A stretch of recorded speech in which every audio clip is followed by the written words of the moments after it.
अस्सलाम वालेकुम, मैं हूं रेहान तारिक और आप देख रहे हैं दास्ताक। पंजाब के ज़िमनी इंतखाबात जैसे जैसे करीब आ रहे हैं, मुल्क की सियासत में भी तेजी आती जा रही है। एक दूसरे पर इल्जामात लगाए जा रहे हैं कबल अज़ वक्त धांधली का शोर हो या इलेक्शन कमीशन पर जानिबदारी के इल्जामात, न्यूट्रल्स पर तनकीद हो या फिर महंगाई पर तनकीद, मुल्क की दो बड़ी जमातें एक दूसरे पर ताबड़तोड़ तनकीदी हमले कर रही हैं। कौमी सियासत में किसी भी इलेक्शन से कबल धमकी आमेज पैगामात और नामालूम कॉल्स आने के इल्जामात लगते रहते हैं और अब यही तहरीक इंसाफ की जानिब से भी इल्जामात आयद किए जा रहे हैं। तहरीक इंसाफ के रहनुमा फवाद चौधरी ने आज एक प्रेस कॉन्फ्रेंस में कॉल रिकॉर्डिंग जारी किया है कि इमरान खान के पायलट को धमकियां दी जा रही हैं। उन्होंने साथ ही ये भी कहा कि पीटीआई की सोशल मीडिया टीम को भी नामालूम नंबर से फोन कॉल्स आ रही हैं। जिस तरीके से फोन उनमें थ्रेटनिंग कॉल्स आ रही हैं, मैं सिर्फ आपको एक कॉल सुनाना चाहता हूं जो कि कल ही मौसूल हुई। एक तो वज़ीर-ए-आज़म के पायलट्स को भी जो है वो अननोन नंबरों से कॉलें आई, एक बड़ी अनफॉर्चुनेट है, अननोन नंबर से आ रही हैं। जी सर, जी कौन बात कर रहे हैं? आपने अभी तक पोस्ट डिलीट नहीं की। सर कौन सी पोस्ट आप हुक्म करें? देखें आप फजील में मसला बुला रहे हैं, हमें चाहिए। सर आप बताएं, आप हुक्म करें कौन सी पोस्ट हम डिलीट करें आप बताइए। सर आपको कल शाम तक उठा लिया जाएगा। चलिए मैं पोस्ट अभी डिलीट कर देता हूँ। 5 बजे तक उठा लिया जाएगा। इससे कबल तहरीक इंसाफ के रहनुमाओं बाबर अवान और असद उमर की जानिब से भी ऐसी ट्वीट्स की गई थी कि इमरान खान के पायलट को धमकियां मिस कॉल्स मौसूल हो रही हैं, जिस पर उन्होंने सुप्रीम कोर्ट से इस मामले का नोटिस लेने का मुतालबा किया। साबिक वफाकी वजीर इंसानी हुकूक और पाकिस्तान तहरीक इंसाफ की सीनियर रहनुमा डॉक्टर शीरी मजारी ने इदारों पर सख्त किस्म के इल्जामात आयद किए, जिनका कहना था कि मैं समझती हूँ कि जो इस हुकूमत के हैंडलर्स हैं उनके पास पैगाम जाना चाहिए कि पाकिस्तान की बालादस्ती और खुदमुख्तारी सबसे ज्यादा जरूरी है। क्या हुकूमत की तब्दीली का मकसद इन चोरों को एनआरओ देना था? और इदारों और मौजूदा हुकूमत के हैंडलर से सवाल है कि आखिर आप चाहते क्या हैं? कल इमरान खान ने भी मुस्लिम लीग और इदारों पर इल्जामात लगाए। उन्होंने अपने सपोर्टर से कहा कि इलेक्शन ज़मीर हो गया है, उनके साथ मिलकर धांधली कर रहा है। उन्होंने कहा कि शरीफ और एम्पायर जो मर्जी कर ले, 17 जुलाई को तमाम नशिस्तें हम ही जीतेंगे। शरीफ खानदान ने आज तक एक चीज ईमानदारी से नहीं की। तुम्हारी बिजनेस करप्शन से तुम इलेक्शन चोरी करके जीतते हो। अगर तुम समझते हो कि तुम ये अंपायरों को साथ मिला के मैच जीत जाओगे, मेरा चैलेंज है, इंशाल्लाह उसके बावजूद हम तुम्हें इलेक्शन हराएंगे। एक जानिब इमरान खान इदारों पर इल्जामात लगा रहे हैं, वहीं इलेक्शन कमीशन इंतखाबी मामलात पर मुतहर्रिक हो गया है। इलेक्शन कमीशन ने वजीर आला पंजाब हमजा शहबाज के 100 यूनिट्स मुफ्त बिजली देने के रोशन घर प्रोग्राम को 17 जुलाई तक मुअत्तल कर दिया है। साथ ही रिमार्क्स दिए कि किसी भी तरक्याती स्कीम के ऐलान की ममानियत कर रखी है। ऐलान करदा रोशन प्रोग्राम ने बराह रास्त इलेक्शन मुतासिर किया है। अगर ये प्रोग्राम बजट में मख्तस है तो इसे ज़िमनी इलेक्शन के बाद जारी किया जाए। एक जानिब इलेक्शन कमीशन ने वजीर आला पंजाब की जानिब से 100 यूनिट मुफ्त बिजली के मनसूबे को मुअत्तल किया है। वहीं आज वजीर आज़म शहबाज शरीफ ने जुड़वा शहरों में ग्रीन और ब्लू लाइन्स जदीद बस सर्विस का इफ्तिताह कर दिया है, जो खुद इलेक्शन कमीशन के ज़ाब्ता अखलाक की खिलाफ वर्जी नहीं। ज़िमनी इलेक्शन के हवाले से एक और डेवलपमेंट भी सामने आई है और वो ये है कि इलेक्शन कमीशन के मुनहरिफ अरकान के नाअहल होने के बाद खाली होने वाली पंजाब असम्बली की मखसूस नशस्तों पर पाकिस्तान तहरीक इंसाफ के अरकान का नोटिफिकेशन जारी कर दिया गया है। इलेक्शन कमीशन की जानिब से जारी नोटिफिकेशन के मुताबिक पंजाब असम्बली में खवातीन की मखसूस नशस्तों पर पीटीआई की रुकन फौजिया अब्बास, बतूल जैन जंजुआ और सायरा रजा मुंतखब हो गई हैं। पंजाब असम्बली में अकलियतों की मखसूस नशस्तों पर भी नोटिफिकेशन जारी किया गया है, जबकि अकलियती नशस्तों पर हक्कोक रफ़ीक और सैमुअल याकूब का नोटिफिकेशन जारी हुआ है, जिसके बाद पंजाब असम्बली में पार्टी पोजीशन दिलचस्प सूरत हाल इख्तियार कर गई है। पंजाब असम्बली में नून लीग के पास 166 सीटें हैं, पीपल्स पार्टी के साथ 3 आज़ाद और 1 राह हक पार्टी की सीट है। नून लीग के दावों के मुताबिक ये तमाम वोट नून लीग के पास हैं। इसी तरह नून लीग के हुकूमती इत्तेहाद के वोटों की तादाद 177 बनती है। दूसरी तरफ पंजाब असम्बली में पीटीआई के 158, काफ लीग के 10, ये अरकान मिला लिया जाए तो 168 बनते हैं। लेकिन अब पीटीआई को मखसूस नशिस्तें भी मिल गई हैं, यानी 5 मखसूस नशिस्तें अगर शामिल कर ली जाए तो अब इत्तेहाद की तादाद 173 बनती है। यानी मखसूस नशिस्तों के बाद भी हुकूमती इत्तेहाद को अपोजिशन पर 4 वोटों की बर्तरी हासिल है। लेकिन पंजाब के ज़िमनी इंतखाबात के हतमी नंबर गेम सामने आ सकेगी। ज़िमनी इलेक्शंस जैसे जैसे करीब आ रहे हैं, पंजाब में सूरत हाल इंतहाई दिलचस्प होती जा रही है। सवाल यह है कि अब जब पीटीआई को मखसूस नशिस्तें मिल गई हैं, अगर पीटीआई इलेक्शन में भी मतलूबा सीटें हासिल कर लेती है तो कौमी सियासत का ऊंट किस करवट बैठेगा? और यह सवाल तो यह भी उठता है कि अगर इलेक्शन कैंपेन के दौरान इदारों को मुतनाज़ बनाने का सिलसिला यूं ही जारी रखा गया तो इसके क्या असरात मुरतब होंगे। और सवाल तो ये भी उठता है कि इदारे किसी पार्टी के लिए हुकूमत में अच्छे और ऑपोजिशन बेंचेस में जाने के बाद बुरे कैसे हो जाते हैं। इन्हीं तमाम तर सवालात का जवाब लेंगे। काफी तजियाकार सुहेल बड़ाइच साहब हमारे साथ मौजूद है। अस्सलाम वालेकुम सुहेल बड़ाइच साहब, बहुत बहुत शुक्रिया आपके वक्त के लिए। इस वक्त मुल्क की सियासत का रुख पंजाब के बाई इलेक्शंस की जानिब है और पंजाब के 20 नशिस्तों पर बाई इलेक्शंस बड़ी अहमियत इख्तियार कर गए हैं। आप इन 20 इलेक्शंस में और खासतौर पर पंजाब के अंदर ये जो इलेक्शन की सियासत है इसको किस तरफ जाता हुआ देख रहे हैं? देखें, बड़ा क्रूशल है कि इस पे ना सिर्फ ये है कि पंजाब की गवर्नमेंट का इन्हिसार है, बल्कि अगले इलेक्शन का इन्हिसार भी इस पे है कि अगर ये सीटें पीटीआई जीत जाती है तो ज़ाहिर है वो अपना मुतालबा फिर ये मनवाने में उसका वज़न होगा कि वो लोग इलेक्शन चाहते हैं, पीटीआई के साथ हैं लोग। और अगर हमज़ा जीत जाते हैं तो ज़ाहिर है उनकी हुकूमत कायम रहेगी और फिर इससे अगले साल इलेक्शन तक का मौका जो है वो मिल जाएगा हुकूमत को। तो ये बड़ा क्रूशल है और इस हवाले से दोनों पार्टियां अपना ज़ोर भी लगा रही हैं। लेकिन सवाल यह है कि पीटीआई का जो बयानिया है कि एक तरफ उन्होंने कौमी असम्बली से इस्तीफ़े दिए हुए हैं और वो कह रहे हैं कि हमने कौमी असम्बली में नहीं बैठना, हम इलेक्शन की तरफ जा रहे हैं, दूसरी तरफ बाई इलेक्शन में हिस्सा ले रहे हैं। तो ये कॉन्ट्राडिक्शन है उनकी और इस कॉन्ट्राडिक्शन की वजह से उनके सियासी मौक़िफ़ के अंदर एक तज़ाद आ गया है। लेकिन बहरहाल पीटीआई भी बड़ी मजबूत है, नून भी बड़ी मजबूत है, लेकिन नून को एक एज हासिल है। एक तो एज हासिल है कि उनके जो कैंडिडेट हैं वो पहले से जीते हुए हैं, सारे वो लोग हैं जो पहले पीटीआई के टिकट पे जीते थे, उनको टिकट मिला है। लेकिन कहीं कहीं यही एज जो है ये नेगेटिव भी जाता है, क्योंकि ये लोग मुनरफ़ हैं और जो सियासी और शहरी जो वोटर है वो आम तौर पर मुनरफ़ लोगों को नापसंद करता है। तो जो शहरों का वोटर है जो पीटीआई का, वो तो ज़ाहिर है उनके ख़िलाफ़ वोट देगा। लेकिन जो नून का वोटर है वो बड़ा खामोश है, वो चुप करके वोट डालता है और घर बैठ जाता है। वो ना जलसों में नज़र आता है ना जुलूसों में। तो मेरा ख़्याल है कि इस वक्त तो एज जो हासिल है वो नून लीग को हासिल है, उनकी हुकूमत भी है, उनका ये बयानिया भी कि इस साल उन्हें हुकूमत चलानी है। मेरा ख्याल है कि तो सुहेल बड़ाई साहब, एक और मामला भी तो है। कल तक जिस अंपायर को अपनी जीत की जमानत समझते थे इमरान खान, आज उसी अंपायर को इस बाई इलेक्शन के अंदर शिकस्त देने की बात कर रहे हैं कि ना सिर्फ नून लीग को शिकस्त देंगे बल्कि अंपायर को भी शिकस्त देंगे। तो आपको लगता है कि इदारों से महाज़ाराई की सियासत और इदारों से महाज़ाराई का ये बयानिया इमरान खान को फतह दिलवा सकता है कि वो 20 नशिस्तों पर क्लीन स्वीप करने की बात कर रहे हैं?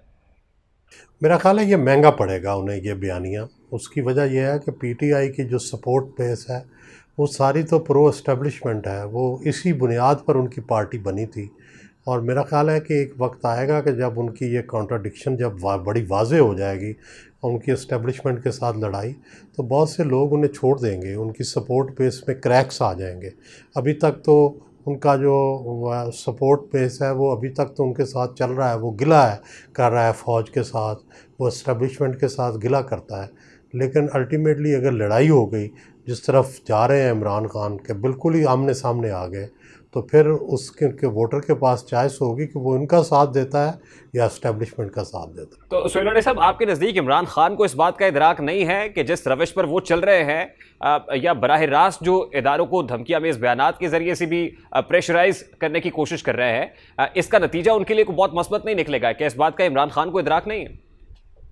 असल में वो शायद इस वक्त एंटी एस्टेब्लिशमेंट गेम खेलना चाह रहे हैं और वो उनका ख्याल है कि ये भी बड़ी पॉपुलर गेम होती है। ये पॉपुलर गेम होती है, लेकिन ये आपको एक ख़ास हद तक पॉपुलर रखती है, आपको जीत से हमकिनार नहीं करती। जीत से हमकिनार होने के लिए आपको एस्टेब्लिशमेंट से भी कुछ ना कुछ मामलात जो हैं वो अपने ठीक करने पड़ते हैं। तो मेरा ख्याल है कि अभी तो इमरान खान इस तरफ नहीं जा रहे और इसका उन्हें ज़ाहिर नुकसान होगा। तो सुहेल बड़ाई साहब, आपको लगता है कि अभी जैसे बाबर अवान साहब ने आज ट्वीट की और उसमें कहा कि इमरान खान जिस जहाज़ में सफ़र कर रहे हैं, ख़ासतौर पे बाई इलेक्शंस के लिए जब जाते हैं, तो उस जहाज़ के पायलट को धमकियां दी जा रही हैं। इससे पहले उन्होंने ये कहा कि जब वो पेशावर से इस्लामाबाद आ रहे थे कि दीवारों के पीछे इमरान खान के कत्ल की मनसूबाबंदी हो रही है, फिर उनके कमरे से एक वीडियो रिकॉर्डर निकल आना और इस तरह की कॉन्स्पिरेसी होना। आपको लगता है कि इसके पीछे वाकई कोई हकीकत है या ये सिर्फ प्रेशर टैक्टिक्स हैं? नहीं, डेफिनेटली हकीकत होगी, लेकिन ये कोई नई बात नहीं है। पाकिस्तान में हमेशा ये होता है, जो भी अपोजिशन लीडर है उसकी रिकॉर्डिंग्स होती हैं, उसकी अब यहाँ पे प्राइम मिनिस्टर की रिकॉर्डिंग्स होती हैं और प्राइम मिनिस्टर के सारे मामलात जो हैं वो लोगों के सामने होते हैं, मिनिस्टर्स के होते हैं। तो फिर इस पे गिला क्या? यहाँ तो ये आम रवायत है, इसमें कोई हैरानगी की बात ही नहीं है। तो ये काबिल यकीन है बातें उनकी। तो फिर सुहेल बड़ाई साहब, इससे तो ये जो महाजा रही है मजीद बढ़ेगी। जैसे आप कह रहे हैं कि पंजाब के अंदर बाई इलेक्शंस में नतीजा जो भी निकलता है, अगर वो उससे पाकिस्तान तहरीक इंसाफ को बहुत फ़ायदा नहीं होता है, हमजा शहबाज वजारत आला बचाने में कामयाब हो जाते हैं, ये पता चलता है कि सपोर्ट बेस पाकिस्तान मुस्लिम लीग नून के साथ है, तो आपको नहीं लगता कि ये फायर बैक करेगा फिर उसके बाद? नहीं, डेफिनेटली ये तो है। इमरान खान का जो मुतालबा था और जो शुरू में शिद्दत थी उसमें कमी आई है। अब देखें, बज़ाहिर अब ऐसा नहीं लग रहा कि अभी इलेक्शन होने वाले हैं, ना ऐसा लग रहा है कि कोई हुकूमत जाने वाली है। तो शुरू में तो ऐसे लगता था कि इमरान खान का बयानिया जो है वो ले दे जाएगा और हुकूमत का चलना मुश्किल होगा। लेकिन बावजूद मुश्किल हालात के, मुआशी मुश्किलात के बावजूद, IMF के मुश्किलात के और मुश्किलात के, लगता है हुकूमत चल पड़ेगी। और अभी दुनिया में पेट्रोलियम प्राइसेस और दूसरी प्राइसेस कम होनी शुरू हो गई है। अगर वो उसके असरात जो हैं पाकिस्तान में आ गए तो डेफिनेटली रिलीफ मिल जाएगा बहुत सारा हुकूमत को, और हुकूमत को फ़ायदा होगा। लेकिन सुहेल बड़ाई साहब, इस वक्त जो इमरान खान साहब खुद इस कैंपेन को लीड कर रहे हैं, बड़े बड़े जलसे कर रहे हैं, कल साहिवाल के जलसे की एग्जांपल दी जा रही है कि बावजूद इसके कि बारिश थी, मौसम की सख्ती थी, वो सख्ती बर्दाश्त करके लोग उस जलसे के अंदर पहुंचे। इमरान खान क्राउड पुल कर रहे हैं, एक वेव बना रहे हैं, लोग उनके इस बयानिए को सपोर्ट कर रहे हैं, एक पॉपुलर नैरेटिव लेकर चल रहे हैं। आपको नहीं लगता कि अगर नताइज इसके कुछ बरक्स होते हैं तो फिर ये प्रेशर मजीद बढ़ेगा इदारों के ऊपर? डेफिनेटली ज़ाहिर है, अगर तो वो नंबर्स ले जाते हैं, अगर वो मेजॉरिटी ले जाते हैं तो डेफिनेटली सब पर दबाव पड़ेगा, नून पर भी दबाव पड़ेगा, हुकूमत तब्दील हो जाएगी पंजाब में, उसके बड़े असरात होंगे। और ज़ाहिर है नंबर्स बड़े इंपॉर्टेंट होते हैं, क्राउड बड़ा इंपॉर्टेंट होता है, अवाम ही सबसे ज़्यादा अहम होते हैं। लेकिन ये भी देखना पड़ता है कि क्या क्राउड जो है वो वोटर की शक्ल में भी ट्रांसफॉर्म होगा या नहीं। क्या वो सिर्फ़ क्राउड है, क्या वो सिर्फ जलसा सुनने आता है, या वो सारे लोग वोटर भी बनेंगे इमरान खान के? ये देखने की बात है। आम तौर पर नून लीग का जो वोटर है हमने देखा है बड़ा पक्का है, बड़ा ढीठ है, और वो भी उसके साथ, नून के साथ लगा हुआ है कई सालों से। तो जो PTI का वोटर है वो भी ज़ाहिर है अपनी पार्टी को वोट देगा। लेकिन अभी तक ऐसे लगता है कि जो एज जो है वो नून को है। लेकिन ज़ाहिर है इसका मतलब ये नहीं कि सारी सीटें नून जीत जाएगी, PTI भी जीतेगी, लेकिन नून को एज हासिल है। आप वैसे क्या एक्सपेक्ट कर रहे हैं सर, क्योंकि हमजा शहबाज को वजारत आला बचाने के लिए तो 9 नशस्तों की ज़रूरत है कि बाई इलेक्शंस में बाहर सूरत 9 नशस्तें, 9-10 नशस्तें निकालें। आपको क्या लग रहा है पंजाब के अंदर नून लीग कितनी नशस्तें निकाल पाएगी? 11-12 जो है वो नून को जीतनी चाहिए, जो हमारा अंदाज़ा है उसके मुताबिक। आपको लग रहा है कि ये 11-12 नशस्तें पाकिस्तान मुस्लिम लीग निकालने में कामयाब हो जाएगी और उसके बाद इनके पास ऑब्वियसली इंडिपेंडेंट्स की हमायत भी हो और जो नाराज लोग थे वो भी वापस आ गए, फिर तो हमजा शहबाज वजारत आला बचा पाएंगे। लेकिन दूसरी तरफ इमरान खान जो ये कह रहे हैं कि मेरी पॉलिटिकल स्पेस कम की जा रही है, दीवार से लगाने की कोशिश की जा रही है, हरेस किया जा रहा है। अगर नून लीग की परफॉर्मेंस कोई बहुत अच्छी नहीं है, मतलब इन 2-3 महीने के अंदर पाकिस्तान मुस्लिम लीग नून लेड कोलिशन जो है परफॉर्म नहीं कर पाया, महंगाई बढ़ रही है, लोग परेशान हुए हैं, लोगों की तंगी में इजाफा हुआ है, तो फिर आपको क्या लगता है अगर नून लीग परेशान नहीं कर रही, इमरान खान की पॉलिटिकल स्पेस को वो स्क्वीज नहीं कर रही, तो इमरान खान को दीवार से कौन लगा रहा है फिर? ये तो सबको पता है कि कौन लगा रहा है। तो लेकिन बात यह है कि इमरान खान ने जो जिस तरह की पॉलिटिक्स की थी 3.5-4 साल, उसका ये नतीजा है।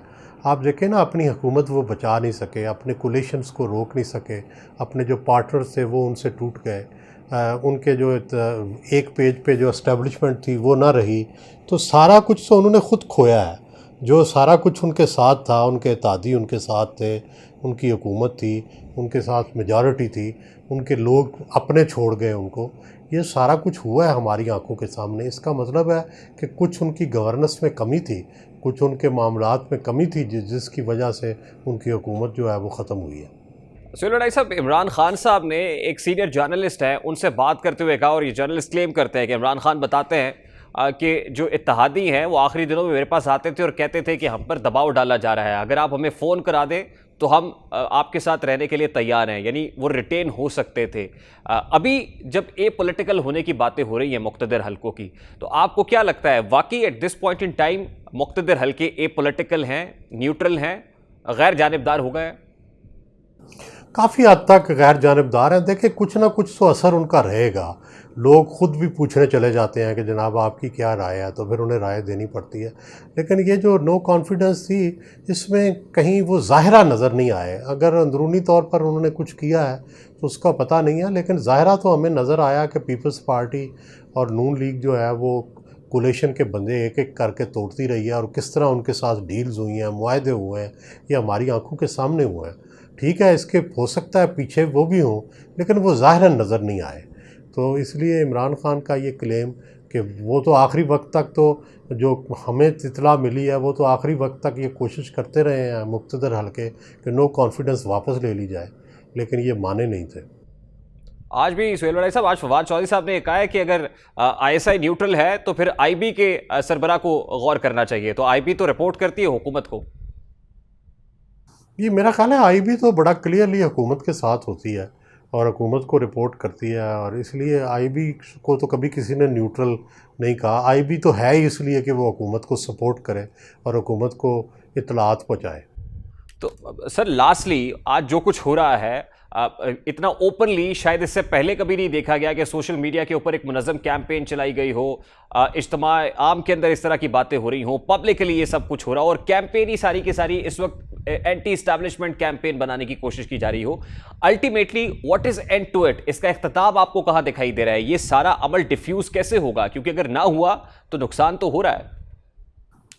डेफिनेटली देखें, ये चलता रहता है। पहले नून लीग जो है वो भी एंटी एस्टेब्लिशमेंट थी, कभी पीपल्स पार्टी भी एंटी एस्टेब्लिशमेंट थी, और जब इक़्तिदार का चांस मिलता है तो ये सारे प्रो एस्टेब्लिशमेंट हो जाते हैं। तो अभी तहरीक इंसाफ को इस वक्त गिला ये है कि उन्हें निकाल दिया गया है, और उनका शिकायत यह है कि उन्हें एस्टेब्लिशमेंट ने निकाला है, उसकी मदद से निकाला गया है। अगर उनका ये गिला दूर हो जाए, कुछ उनको गले लगा लें या कुछ उनको रिलीफ दे दें, तो शायद वो फिर अपने मौक़िफ़ पर यू टर्न ले लें। सुहेल वड़ाई साहब, ये बात आपकी दुरुस्त है कि कल तक जो एंटी इस्टेब्लिशमेंट थे आज प्रो इस्टेब्लिशमेंट है, कल तक जो प्रो इस्टेब्लिशमेंट थे आज एंटी इस्टेब्लिशमेंट नारा लगा रहे हैं। लेकिन सवाल मेरा बड़ा सादा सा है, क्या इमरान खान के लिए वापसी का रास्ता, बातचीत का रास्ता, या दोबारा से उनके गले लगाने का रास्ता मौजूद है? इक़्तिदार का रास्ता है? जी मौजूद है, इस इलेक्शन में ना सही, उससे अगले में सही, लेकिन ये रास्ता तो मौजूद है। बड़ी पार्टी है, उसके ख्यालात मिलते हैं एस्टेब्लिशमेंट से, उनकी सोच मिलती है, फॉरेन पॉलिसी मिलती है, डोमेस्टिक पॉलिसी मिलती है, फाइनेंशियल पॉलिसी मिलती है, सब कुछ ठीक है। सिर्फ ज़ाती इख्तलाफात हैं, ज़ाती इख्तलाफात ख़त्म हो जाए तो मामला ठीक है। सुहेल वड़ाई साहब, लास्टली आपने कहा था ये कंपनी नहीं चलेगी, अब मेरा सवाल है कि क्या वो कंपनी तो नहीं चली, ये कंपनी चल पाएगी? ये इलेक्शन तक तो चल जाएगी। मेरा ख्याल है कि मुश्किलात हैं बड़ी, लेकिन बज़ाहिर इसके चलने में कोई मुझे दुश्वारी नज़र नहीं आ रही। बहुत शुक्रिया सुहेल वड़ाई साहब, सीनियर सहाफ़ी तजज़ियाकार हमारे साथ मौजूद थे। इमरान खान शेखुपुरा में जलसे से खिताब कर रहे हैं, बाई इलेक्शंस कैंपेन को लीड कर रहे हैं, और उसमें उनके वही इल्ज़ामात हैं इलेक्शन कमीशन के साथ मिलकर ये लूटे करप्शन कर रहे हैं और इस इलेक्शन को रेक करने की कोशिश की जा रही है। ब्रेक लेंगे और ब्रेक के बाद जब वापस आएंगे, आज सेंट्रल बैंक ने मॉनेटरी पॉलिसी अनाउंस की है। 125 बेसिस पॉइंट्स का इजाफा किया गया है, शरह सूद में इजाफा हुआ है, क्या महंगाई कम हो पाएगी? बात करेंगे इस ब्रेक के बाद। हमारे साथ रहिए।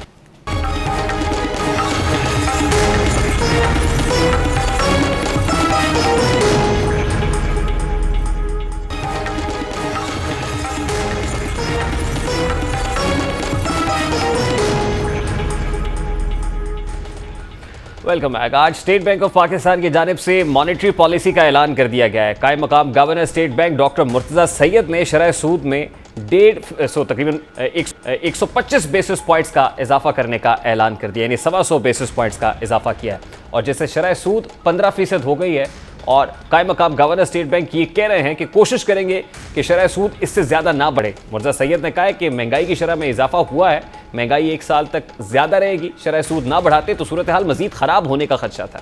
महंगाई को कंट्रोल करना अब हमारे लिए सबसे इम्पोर्टेंट ऑब्जेक्टिव है हमारा, ताकि आम आदमी को रिलीफ मिल सके। इसलिए आज स्टेट बैंक की मॉनेटरी पॉलिसी कमेटी ने ये फैसला किया था इंटरेस्ट रेट को, पॉलिसी रेट को 1.25% से बढ़ा के 15% कर दिया जाए। हमारे ख्याल में ग्रोथ अगले साल फिस्कल ईयर 23 में 3 से 4% के दरमियान होगी। ये एक अच्छा ग्रोथ रेट है। तो हम कोशिश कर रहे हैं कि जो मंथ ऑन मंथ इन्फ्लेशन है उस पर हम काबू कर लें। ईयर ऑन ईयर की जो रीडिंग्स हैं वो तो अब 18 से 20% ही रहेंगी। इस बात की तवक्को थी कि स्टेट बैंक ऑफ पाकिस्तान जब मॉनेटरी पॉलिसी अनाउंस करेगा तो शरह सूद बढ़ाई जाएगी, और ऑब्वियसली ग्लोबली क्या हो रहा है, ममालिक को शरह सूद बढ़ानी पड़ रही है। अमेरिका जैसे मुल्क को शरह सूद में 75 बेसिस पॉइंट्स का इजाफा करना पड़ा, और जैसे कायम-मक़ाम गवर्नर स्टेट बैंक ये कह रहे हैं कि इस वक्त हमारे पास फोर फ्रंट पे जो एक बहुत बड़ा चैलेंज है वो महंगाई को कर्टेल करना है, महंगाई को कंट्रोल करना है। यानी इस वक्त अगर शरह सूद में इजाफा किया जा रहा है तो इसका बुनियादी तौर पर जो इम्पैक्ट है वो इन्फ्लेशनरी देखा जा रहा है कि इन्फ्लेशन को कंट्रोल किया जाएगा। यानी एक तरफ इन्फ्लेशन को कंट्रोल करने के मेजर हो रहे हैं, दूसरी तरफ शरह सूद को आप इंक्रीज करेंगे तो ऑब्वियसली इकोनॉमिक स्लो डाउन होगा। हमारे यहाँ पहले ही इकोनॉमी को ओवर हीट होने की बातें की जाती रही हैं, शौकत तरीन साहब भी करते रहे हैं। अब भी शायद स्टेट बैंक ये समझ रहा है कि उसके पास एक यही हाल है कि शरह सूद में इजाफा करके इन्फ्लेशन को कंट्रोल किया जाए। दूसरी तरफ अगर ग्लोबल फिनोमेना देखा जाए इन्फ्लेशन का, तो उसमें शरह सूद को इजाफा करके बहुत सारे ममालिक ने अब इन्फ्लेशन को काफ़ी हद तक कंट्रोल किया है, कंट्रोल करने की कोशिश की गई है। जो आलमी कसाद बाजारी है उसके अंदर अब सुस्त रवी देखी जा रही है। तेल की कीमतें कम हो रही हैं ग्लोबली, वीट की कीमतें कम हो रही हैं, पाम ऑयल की कीमतें कम हो रही हैं, और इसके साथ साथ जो दीगर अशिया खुरोनोश है जो हम इंपोर्ट करते हैं, अब उनकी चीज़ों में भी कमी के इम्कानात हैं। शायद यही वजह है कि आज वज़ीर ख़जाना मिफ्ता इस्माइल साहब ये कह रहे हैं कि जल्द अज जल्द ये जो इंटरनेशनली कीमतें का इम्पैक्ट हम ट्रांसफ़र करेंगे कॉमनर के ऊपर, और यही बात आज वज़ीर आज़म शहबाज शरीफ साहब ने भी की। $100 से ज़रा कम तेल की कीमत हुई है। जल्द तेल की कीमतें कम हो जाएं, उतनी अल्लाह ताला की कमाल मेहरबानी होगी कि उसी तरीके से बिजली भी सस्ती बनेगी, गैस सस्ती होगी, और आवाम को जो बेपनाह महंगाई में जो तबाह हाल हैं उनसे उसी तरीके से उनकी गुलो खलासी होगी। चैलेंजिंग एनवायरनमेंट बिल्कुल है। थोड़ा सा तो एक बादल ढले हैं। घी और तेल की जो कीमतें इंटरनेशनली एक रिकॉर्ड पे आ गई थी, $1700 पर टन पे पहुंच गई थी, वो अब गिर के वापस $1000 टन पे आ गई हैं। तो हम उम्मीद करते हैं कि बहुत जल्द 100 और 150 रुपए घी जो है वो सस्ता हो जाएगा, और इंशाल्लाह 350, 350, 450 रुपए किलो घी मिलना शुरू हो जाएगा। अब स्टेट बैंक ऑफ पाकिस्तान के तखमीने के मुताबिक जो GDP है वो 3 to 4% रहेगी, जबकि इन्फ्लेशन 18 से 20% रहने का इम्कान है। अब ये जो आदाद शुमार दिए जा रहे हैं ये कितने क्रेडिबल हैं और फिर कितने सस्टेनेबल होंगे? क्या सस्टेनेबल इकोनॉमी की तरफ जाया जा सकता है? अल्टीमेटली जो एक हमारा बहुत बड़ा टास्क, एक बहुत बड़ा चैलेंज दिखाई दे रहा है वो यहाँ पर सस्टेन करना है। क्या वाकई ये नंबर सस्टेनेबल हैं? बात करेंगे इस वक्त माहिर इक्तिसादी अमूर डॉक्टर फ़ारूक सलीम ने हमें ज्वाइन किया है। अस्सलाम वालेकुम डॉक्टर साहब, बहुत बहुत शुक्रिया आपके वक्त के लिए। डॉक्टर साहब, स्टेट बैंक ने मॉनेटरी पॉलिसी अनाउंस कर दी है, 125 बेसिस पॉइंट्स का शरह सूद में इजाफा किया गया है, जिसका इम्कान भी जाहिर किया जा रहा था कि शरह सूद तो बढ़ेगी। आप ये कहिएगा कि शरह सूद में जो इजाफा हुआ है आपके नज़दीक ये काफ़ी है, या जैसे अभी कायम मकाम गवर्नर स्टेट बैंक कह रहे हैं कि कोशिश करेंगे इससे ज़्यादा ना बढ़ानी पड़े, आपको लग रहा है कि इससे ज़्यादा बढ़ाने की नौबत नहीं आएगी? एक तो आलमी जो इस वक्त फाइनेंशियल मार्केट्स हैं, जो माली मार्केट्स हैं, उन सब में जो है वो अफराते ज़र बड़ी तेज़ी से बढ़ी है। पिछले कोई 3 महीनों के अंदर 4 दर्जन ममालिक ऐसे हैं जिन्होंने अपना इंटरेस्ट रेट जो है, पॉलिसी रेट जो है उनके सेंट्रल बैंक ने वो बढ़ाया है। अमेरिका ने बहुत ही एग्रेसिवली बढ़ाया है। वहाँ पे जो 40 साल की बुलंद तरीन सतह पे उनकी महंगाई का रेट पहुँच गया है, और 28 से 30 साल में इतनी एग्रेसिवनेस नज़र नहीं आई जितनी तेज़ी से उन्होंने अपना शरह सूद जो उसको बढ़ाया है। इंडिया के अंदर भी बढ़ा है, मैक्सिको के अंदर बढ़ा है, यूरोजोन के अंदर सारे ममालिक के अंदर बढ़ा है, इसी तरह ब्राज़ील में बढ़ा है, मैक्सिको में बहुत सारे ममालिक जो हैं, तकरीबन 4 से 5 दर्जन ममालिक वो अपना इंटरेस्ट रेट बढ़ा रहे हैं। और सभी सेंट्रल बैंक्स जो हैं वो ये कोशिश कर रहे हैं कि किसी तरह जो उनकी अफराते ज़र की शरह है उसको दबाया जाए, उसको नीचे लाया जाए। वो इकोनॉमिक्स में एक टर्म इस्तेमाल की जाती है, डिमांड डिस्ट्रक्शन, यानी कि अगर डिमांड बहुत ज़्यादा है जिसकी वजह से चीज़ों की कीमतें बहुत तेज़ी से बढ़ रही हैं, तो सेंट्रल बैंक ये कोशिश कर रहे हैं कि किसी तरह डिमांड को डिस्ट्रॉय किया जाए, उसको नीचे लाया जाए, ताकि अफराते ज़र की शरह जो है उसको कंट्रोल किया जाए। मेरा ख्याल है पाकिस्तान में अभी आपने देखा कि कुछ दिनों पहले जो हमें पाकिस्तान ब्यूरो स्टैटिस्टिक्स ने बताया कि महंगाई की शरह जो है वो 21% पे 21% पे पहुंच गई है। तो यहाँ पे भी जो स्टेट बैंक ऑफ पाकिस्तान है वो यही कोशिश कर रहा है कि किसी तरह इन्फ्लेशन को जो अफराद दर की शरह उसको कंट्रोल किया जाए। लेकिन डॉक्टर साहब इकोनॉमिक स्लो डाउन तो एक्सपेक्टेड है इससे, शरह सूद में इजाफे से बताया जा रहा है कि जीडीपी 3 से 4% रहेगी, यानी जीडीपी का जो एस्टिमेशन है वो 3 to 4% है। क्या ये सस्टेनेबल हो सकता है?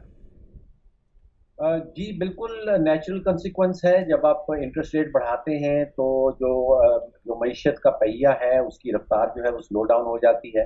अमेरिका में भी ग्रोथ जो है वो नीचे जा रही है, चाइना में ग्रोथ नीचे जा रही है, बरतानिया में ग्रोथ नीचे एक्सपेक्ट की जा रही है, पूरा यूरोजोन नीचे जा रहा है। हमारे यहाँ तो आप समझिए कि दो धारी तलवार चली है।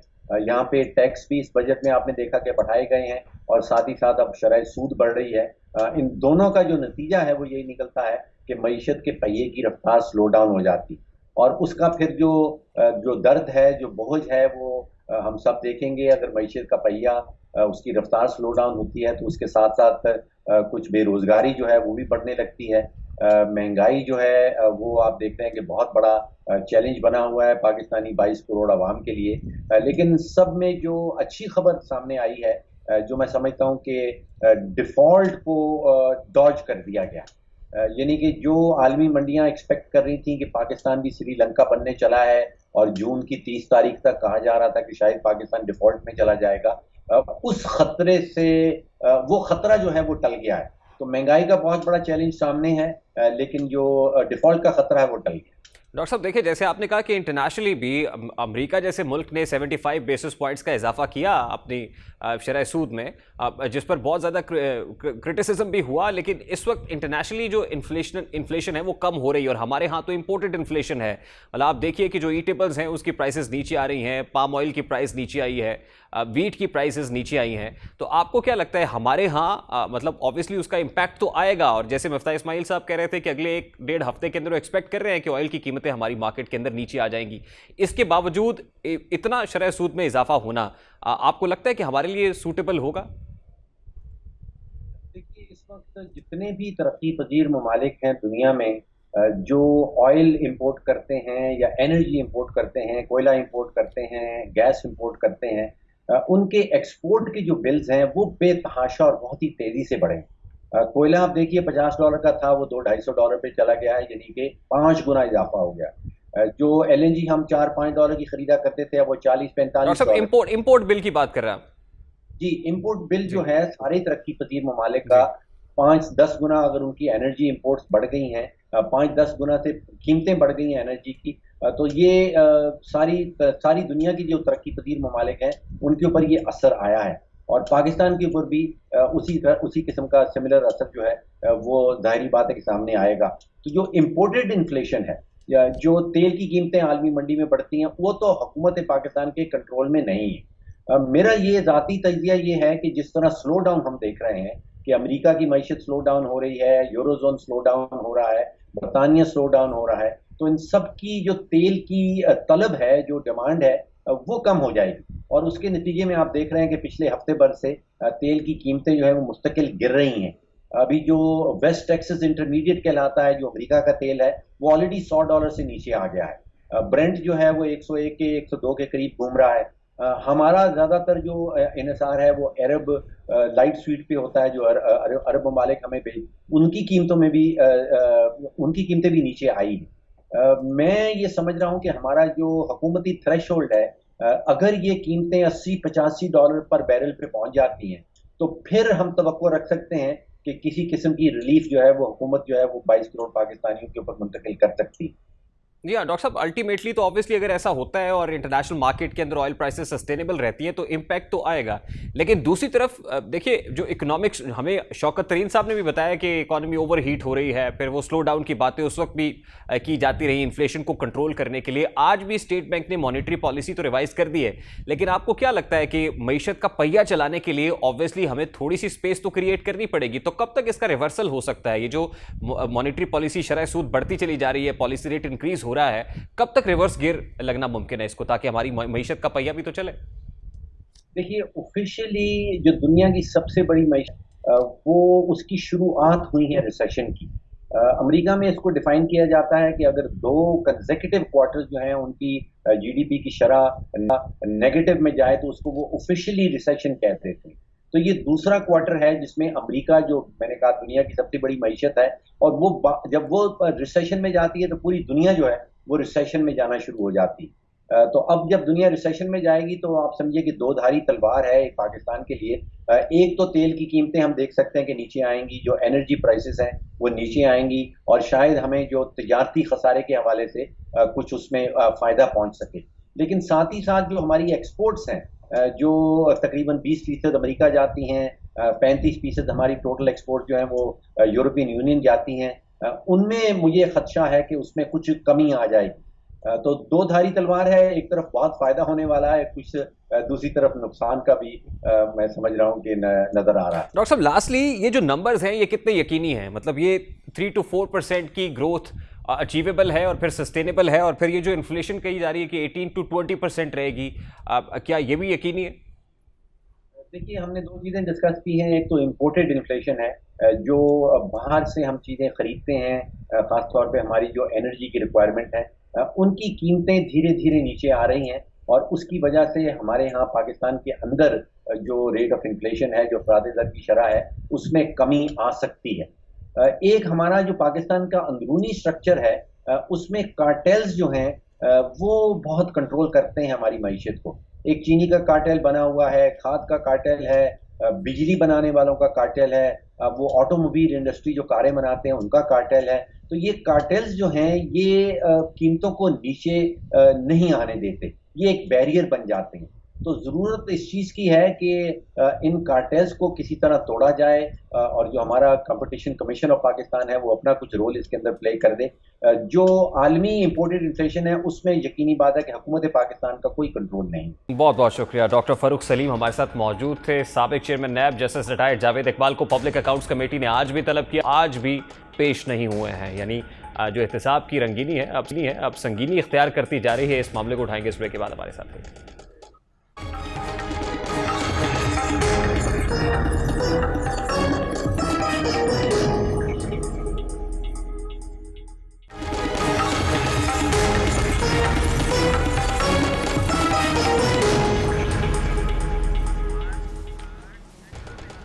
Welcome back. नैब की तारीख के मुतनाज़े तरीन chairman justice retired Javed Iqbal retire तो हो गए हैं, लेकिन उन पर लगे इल्जाम का पीछा नहीं छोड़ रहे हैं।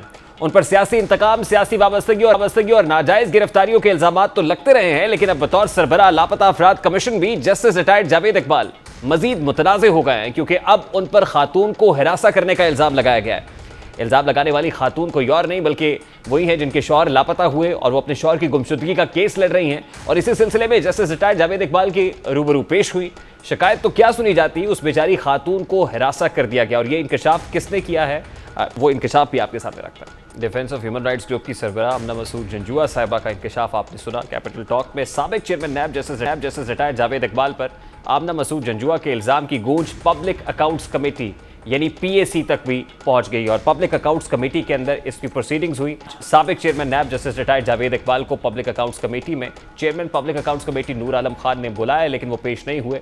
साबिका चेयरमैन नैब को कमेटी में पेश होने की हिदायत के साथ साथ मौजूदा चेयरमैन को भी बुलाया गया, लेकिन वो नहीं आए हैं। कमेटी में कहा गया कि कुछ लोग अपने आप को कानून से बालातर समझते हैं। उन्होंने कहा कि आमना मसूद जंजुआ ने साबिक चेयरमैन नैब के बारे में गुफ्तगू की है। चेयरमैन नैब ने लापता अफराद कमीशन में आने वाली खातून की तारीफ की और कहा कि आप इतनी खूबसूरत हैं कि आपको शादी की क्या जरूरत, जिस पर कमेटी अरकान ने इल्जामात पर सख्ती से नोटिस लेने का मुतालबा किया, जिसके बाद जस्टिस रिटायर्ड जावेद इकबाल को आज कमेटी में पेश होने की हिदायत की गई। आज तलबी के बावजूद भी वो पेश नहीं हुए, जबकि जावेद इकबाल के खिलाफ दरखास्त जमा कराने वाली खातून PAC में पेश हुई और साबिका चेयरमैन नैब के खिलाफ दास्तान सुनाते हुए रोने लग गई।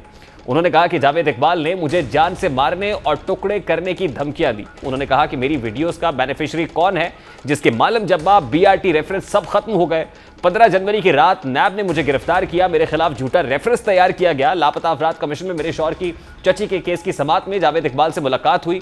उन्होंने मुझे फोन करके हिरासा किया। पब्लिक अकाउंट्स कमेटी में सुनाई जाने वाली ऑडियो रिकॉर्डिंग से मुताल्लिक 24 न्यूज़ ने जब DG नैब लाहौर सलीम शहजाद से रब्ता किया तो उन्होंने तमाम तरदीद कर दी और उनका कहना था कि तैयबा गुल ने गलत बयानी की है और मसखशुदा रिकॉर्डिंग का सहारा लेकर पब्लिक अकाउंट्स कमेटी के फोरम में झूठ बोला है और तैयबा गुल ने पब्लिक अकाउंट्स कमेटी को मिसलीड किया है। DG नैब ने कहा कि तैयबा गुल ने अपनी ऑडियोज़ नहीं पेश की, बल्कि निगत भट्टी नामी खातून ने मुझे टेलीफोन किया और शिकायत से आगाह किया था। निगत भट्टी नामी खातून ने कहा कि हमारे केस को देखें और फौरी मुल्जिमान को गिरफ्तार करें, जिसके बाद निगहत भट्टी की ऑडियो को टेम्पर और मसक करके पेश किया गया है। मैंने निगहत भट्टी को कहा था कि जो तरीकाकार है और कानून के मुताबिक जिन अफराद की शिकायत है वो दर्ज नहीं कराते तो एक्शन नहीं हो सकता। निगहत नामी खातून ने चिकन एंड चिक्स के केस में मुझे कॉल की थी। इससे कबल भी साबिक चेयरमैन नैब और खातून तैयबा गुल के वीडियो स्कैंडल के हवाले से तहकीकात के लिए भी साबिक चेयरमैन नैब को पब्लिक अकाउंट्स कमेटी में पेश होने का कहा गया था। और उस वक्त वो क्या इल्जामात थे, खासतौर पर एक सीनियर सहाफ़ी है, उनसे बात करते हुए तैयबा गुल ने क्या इंकशाफ किया था, जरा वो भी आपको सुनवा। इस वक्त defence of human rights group की सरबराह आमना मसूद जंजुआ साहिबा हमारे साथ मौजूद हैं, उनसे बात करते हैं। अस्सलाम वालेकुम आमना साहिबा, बहुत बहुत शुक्रिया आपके वक्त के लिए। आपकी तरफ से एक इंकशाफ किया गया और उस पर पब्लिक अकाउंट्स कमेटी की समाअत हो रही है, जिसपे साबिका चेयरमैन नैब को बुलाया भी गया लेकिन वो पेश नहीं हुए। क्या आपको भी इस हवाले से इन्वाइट किया गया, बुलाया गया पब्लिक अकाउंट्स कमेटी की तरफ से? मुझे बड़ी खुशी हुई कि ये मामला जो है कहीं पर तो सुना जा रहा है और इसको उठाया जा रहा है, क्योंकि ये एक इंतहाई sensitive burning issue missing persons of Pakistan के हवाले से था। तो इसलिए मैं चाहती थी कि ये उन्होंने इसका नोटिस लिया, बड़ी अच्छी बात है।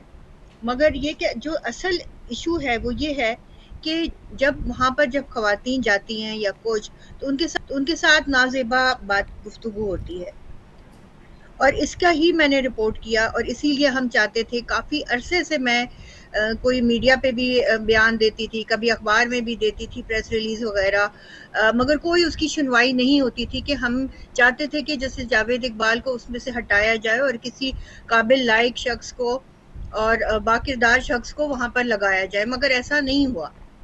और ये मसला गंभीर से गंभीर होता चला गया। इनकी वर्किंग में इतने फॉल्ट्स हैं जिसकी एक लंबी फहरिस्त मेरे पास मौजूद है।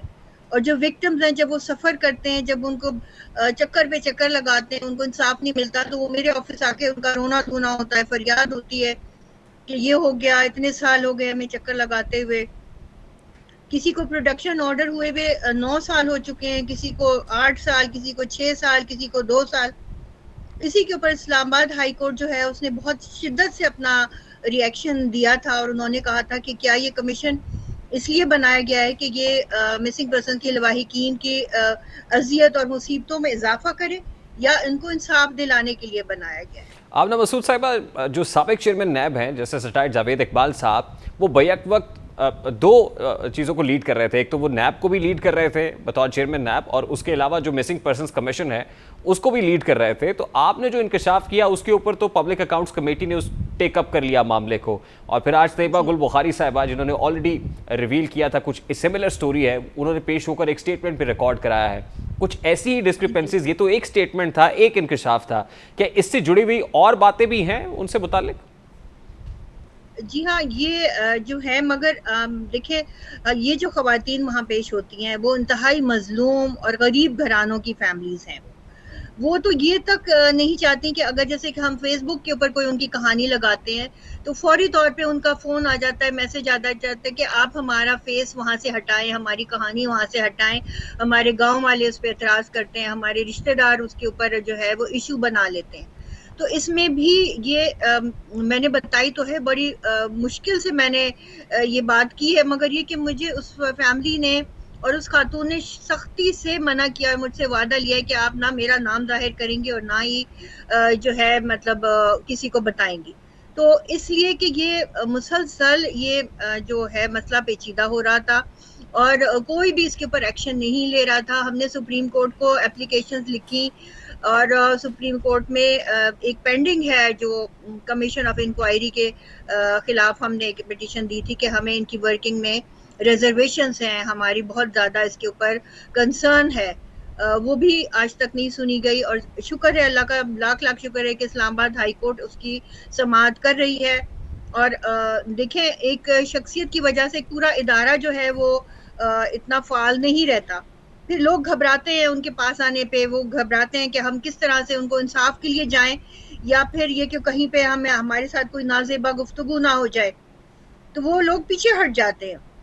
जी, आप दुरुस्त फरमा रही हैं, लेकिन आमना साहिबा देखिए, ऑडियोज़ और वीडियोज़ से मुतालिक तो सुप्रीम कोर्ट ने एक तरीकाकार तय कर दिया था, जिसके फोरेंसिक पर बात हो रही थी कि उसकी पहले फोरेंसिक कराई जाए, उसके बाद उसको कोर्ट के सामने पेश किया जाए, तो वो कैसे एक एविडेंस के तौर पर उसको प्रोड्यूस किया जा सकता है। तैयबा गुल केस में भी ऑब्वियसली उनके पास कुछ वीडियोज़ हैं, मुबैना वीडियोज़ हैं, कुछ ऑडियोज़ भी आज पब्लिक अकाउंट्स कमेटी में सबमिट की गई हैं, लेकिन जो वाक़या आप रिपोर्ट कर रही हैं, क्या इसका भी कोई ऐसा एविडेंस मौजूद है? इसका एविडेंस तो मौजूद है, मगर ये कि मैं उसका एविडेंस दे नहीं सकती क्योंकि मैं बाउंड हूँ उस खातून की तरफ से कि ना आपने मेरा नाम जाहिर करना है और ना ही आपने कुछ किसी को बताना है। ये देखिए, ये लोग गरीब घरानों के लोग हैं, ये बहुत पर्देदार लोग हैं, ये कभी भी सामने नहीं आ सकते क्योंकि इनके पूरे पीछे कबीला है, कुंबा है, इनके खानदान है। इनको ये लोग इसको इज्जत की एक बहुत बड़ी वो चीज समझते हैं कि ये हमारी इज्जत, इसमें जो है एक बहुत बड़ी बेइज्जती हो जाएगी, और वो लोग ये समझ कर आते हैं कि हमें इंसाफ मिलेगा। हमारा इसमें कोई ये तकाजा नहीं है कि हम चाह रहे हैं कि कुछ हमें किसी अदालत में जाना नहीं है, हमने कुछ साबित नहीं करना, मगर सिर्फ ये कि हुकूमत को इसकी तवज्जो दिलाना चाहते हैं कि इंसानी हुकूक का एक इतना बड़ा अलमिया मिसिंग पर्सन्स का, और उसमें एक ऐसी मतलब आप इदारे के हवाले हमें कर दिया है कि ऐसे इदारे के रहमो करम पे छोड़ दिया गया है जहाँ पर ना तो इंसाफ मिल रहा है और ना ही हमारी कुछ और कोई हमारी जो इज्जत है वो भी हमारी जो है वो वहाँ पे खतरे में हो जाती है। तो इसलिए हमें उससे निजात दिलाई जाए और हमें एक ऐसा फोरम दिया जाए जो कि ट्रूथ एंड रिकंसिलिएशन कमीशन हो, और यही तजावीज़ मैं उस कमेटी में भी पेश करूंगी जो 14 तारीख को उसका इजलास है और मुझे उसमें बुलाया गया है। और यही तजावीज़ मैंने इस्लामाबाद हाई कोर्ट को एज माइकल स्क्योरे अदालती मावन की हैसियत से मैंने उनको दी हैं। ये इससे ये ना समझा जाए कि मैं इनकी तरफ अगर तवज्जो जाएगी तो मिसिंग पर्सन की तरफ से हटाई जा रही है। हमारी सिर्फ और सिर्फ जो रिक्वायरमेंट है, जो हमारी डिमांड है, वो ये है कि हमारे प्यारे वापस आने चाहिए और इस मसले को हुकूमत सही तरीके से हैंडल और यकीनन ये जो मामला आपने टेकअप किया है ये भी मिसिंग पर्सन्स के साथ ही जुड़ा हुआ है। ये भी उनकी कुछ महरूमियाँ हैं, उनके कुछ प्रॉब्लम्स हैं जो उन्हें फेस करने पड़े हैं। तो आप ये कह रही हैं कि आपके पास ऐसी कुछ एविडेंस तो मौजूद है, लेकिन जो वजूहात आप बता रही हैं उसकी वजह से आप इसको कंटेस्ट नहीं करना चाहती किसी लीगल फोरम पर। अब जब आपके इस स्टेटमेंट पर एक इंक्वायरी हो रही है, पब्लिकली इंक्वायरी हो रही है पब्लिक अकाउंट्स कमेटी के अंदर, अगर वो आपको बुलाते हैं या पूछगछ की जाती है तो उनके सामने आपका मौक़िफ़ क्या होगा? उनके सामने ये कि जो और वाक़यात हैं वो तो मैं सारे पेश करूंगी, उनके सारे विक्टिम्स जो हैं वो सामने आने को तैयार हैं, सिवाय इस खातून के कि इनसे मैं वादा भी कर चुकी हूँ और ये किसी कीमत पे सामने आने को तैयार नहीं है। अच्छा, ये तो एक खातून है, आप कह रही हैं इसके अलावा भी सिमिलर ऑफेंसेस के साथ दीगर विक्टिम्स भी हैं? जी, इस तरह के ऑफेंसेस के साथ मेरे नॉलेज में नहीं है। हाँ, ये है कि और बहुत सारे लोग हैं जिनको वो बुलाते हैं, अपने ऑफिस में बुलाते हैं, कहते हैं कि आप आएँ, आके चाय पिएं, and I don't know about it because जो मैंने बता दिया सिर्फ इतना ही है मेरी नॉलेज में। ठीक है, और आप ये कह रही हैं कि जिन लोगों को इनवाइट किया गया, बुलाया गया, वो सब लोग कमेटी के सामने पेश होने के लिए तैयार होंगे, वो आके अपना स्टेटमेंट रिकॉर्ड करा सकते हैं? बिल्कुल बिल्कुल। और लास्टली ये बता दीजिएगा कि इन सब का ताल्लुक मिसिंग पर्सन्स फैमिलीज के साथ ही है, इसी केस से जुड़े हुए हैं? जी हाँ, बिल्कुल। देखिए, सारी फैमिलीज वहाँ पर वही आती हैं जो कि मिसिंग पर्सन्स वाली हैं। एक खातून से ये तक कहा गया है वहाँ पे कि हम आपको गिरफ्तार कर लेंगे, आप झूठ बोलती हैं कि आपके शोहर और आपके बेटे जो हैं वो लापता नहीं है। और एक से ये कहा गया कि आप लोगों ने कमीशन को मजाक बना लिया है, जब चाहते हैं आप कमीशन से केस निकलवा लेते हैं, जब चाहते हैं आप इसमें डलवा लेते हैं, और इस तरह से मतलब बहुत ज़्यादा बेइज्जती की जाती है। एक दफ़ा तो मैं खुद भी ग्रिल हो चुकी हूँ जस्टिस फजलुर रहमान के हाथ। बहुत बहुत शुक्रिया। आमना मसूद जंजुआ साहिबा हमारे साथ मौजूद थी। इससे पहले तैयबा गुल बुखारी का केस था, लेकिन अब इस तरह के इल्ज़ामात में मज़ीद शिद्दत आती जा रही है। लेकिन साबिका चेयरमैन नैब पब्लिक अकाउंट्स कमेटी के सामने पेश नहीं हो रहे हैं। अगर वो पब्लिक अकाउंट्स कमेटी के सामने पेश नहीं होंगे, जवाबात नहीं जमा कराएंगे, तो ऑब्वियसली इस तरह के तासुर में मज़ीद वो गहरा होगा, मज़ीद मजबूत होगा जो तासुर अभी जाहिर किया जा रहा है। और जो बयानात और जो कन्फ्यूजन अगर है तो इसको दूर करना चाहिए साबिक चेयरमैन नैब की जानिब से, अदरवाइज यकीनन ये सवालात ही रहेंगे। प्रोग्राम का वक्त अपने इख्तिताम को पहुंचा, आपसे मुलाकात होगी इंशाल्लाह कल। अपना रखिए ख्याल। अल्लाह हाफ़िज़।